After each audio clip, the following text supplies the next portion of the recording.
नमस्कार दोस्तों, अब तक की सबसे बड़ी आपको फिर से एक वीडियो में मिलाने वाले हैं। दोस्तों आपको बता देना चाहता हूँ, इनका नाम है गुड़िया हलचल। जी हाँ दोस्तों, गुड़िया हलचल आज दोनों बहनें ने स्टेज पर चढ़ चुकी है। दोस्तों इस वीडियो में लाइव टेलीकास्ट आपको दिखाया रहा है। दोस्तों उससे पहले चैनल पर नए तो चैनल पर सब्सक्राइब करके रख लीजिए, नहीं तो बाद में आप भूल जाइएगा, वीडियो देखते रह जाइए। तो चलिए दोस्तों, सबसे पहले चैनल को आप लोग सब्सक्राइब करके रख लीजिए और वीडियो को हम शुरू करते हैं। दोस्तों आपका सपोर्ट का बहुत बहुत ज़रूरी है, तो उससे पहले चैनल को सब्सक्राइब कर लीजिए।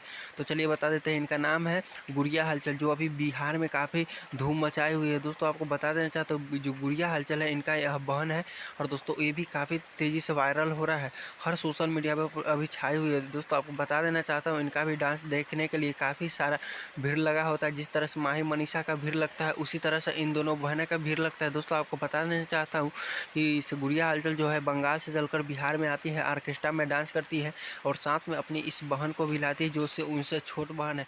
दोस्तों आप लोग तमाम दर्शकों को स्वागत।